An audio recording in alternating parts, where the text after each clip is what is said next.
Smiling. Everyone loves a smile, right? But imagine living in a place where flashing those pearly whites could land you in serious trouble.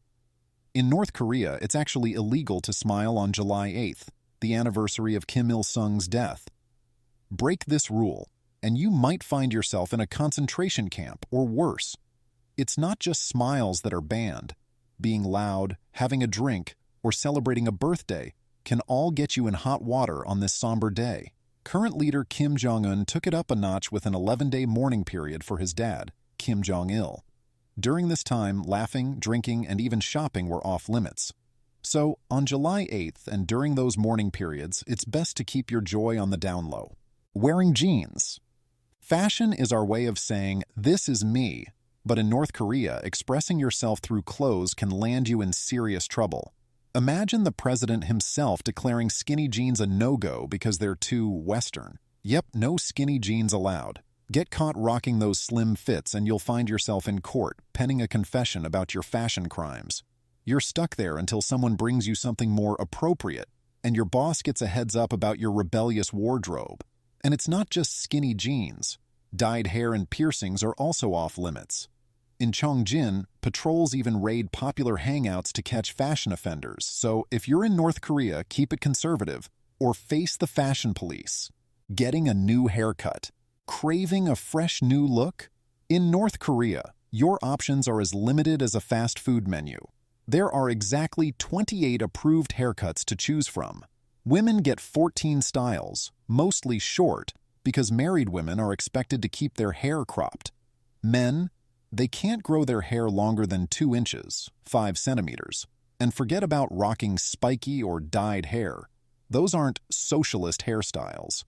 If you dare to sport a cut that's not on the approved list, you're seen as expressing anti-socialist behavior. So if you're a fan of experimenting with your hair, North Korea's rigid rules will definitely cramp your style. Watching TV. Imagine settling in for a night of TV, only to realize there's just one channel to watch. Yep, in North Korea, that's the reality. Forget about debating what to watch with your partner. Here, the government makes the choice for you.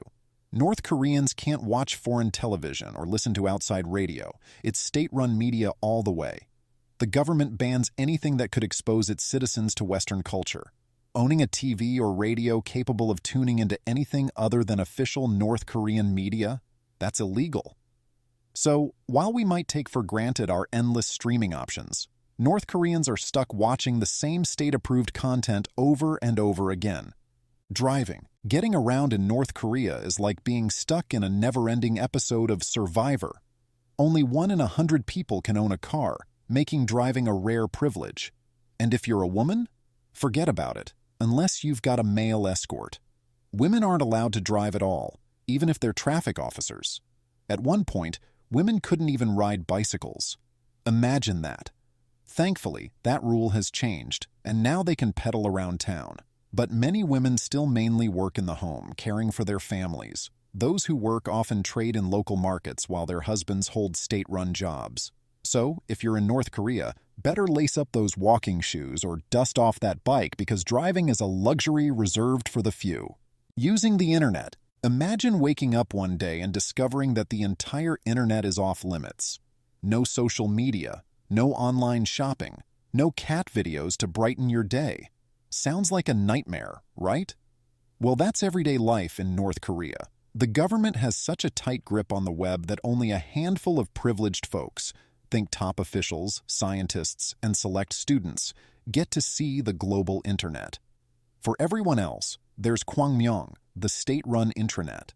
The powers that be see the internet as a massive threat, capable of connecting people and spreading ideas that could disrupt their control. So they keep their citizens in a bubble, cut off from the digital wonders we take for granted. Even phone access is heavily restricted, ensuring everyone stays isolated from the rest of the world. Leaving the country. Thinking about a spontaneous weekend getaway? Not in North Korea. The people there are pretty much stuck. Any travel plans need the government's stamp of approval. Those few who've dared to dream of freedom often face life-threatening risks. The lucky ones who manage to escape usually have to pay a third party to smuggle them out, like some high-stakes spy movie.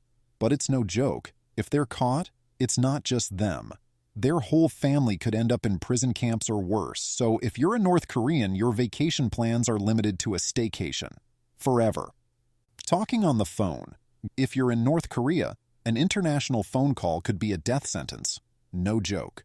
Back in 2007, a factory chief in South Pyongan province was executed by firing squad in front of 150,000 people for making international calls. Turns out, he had set up 13 phones in his factory basement to chat with the outside world. The drama didn't end there. When the crowds left the stadium, a stampede broke out, resulting in 6 deaths and 34 injuries. So, in North Korea, a simple phone call can turn into a life-or-death situation, literally. Choosing your profession. Dreaming of becoming an astronaut or a rock star? In North Korea, those dreams are pretty much predetermined for you.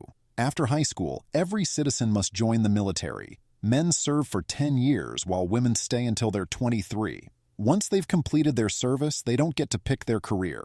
Instead, they're assigned jobs, mostly in farming and agriculture. Other common roles include street sweeping, factory work, traffic directing, and teaching. And forget about work-life balance. Employees are expected to clock in for a 48-hour workweek with only Sundays off. In 2016, the entire country, except for the elite, had to work 70 consecutive days to boost the economy. So, in North Korea, your profession isn't a choice, it's a government mandate. Talking smack about the government. Ever gripe about the government? In North Korea, that's a one-way ticket to serious trouble.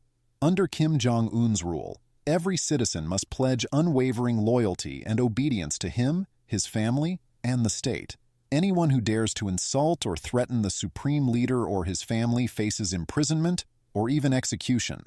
This strict rule extends to visitors too. Take American student Otto Warmbier, for example. He was arrested at Pyongyang International Airport for stealing a billboard from his hotel room, a gesture North Korea took as a grave insult. Otto was imprisoned and later died after being released in a vegetative state in June 2017. So, in North Korea, even a casual critique can have deadly consequences. It's not just about keeping your opinions to yourself. It's about surviving in a place where words can literally be a matter of life and death. If you enjoyed this video, then check out our video on different insane execution methods. Don't forget to subscribe for more.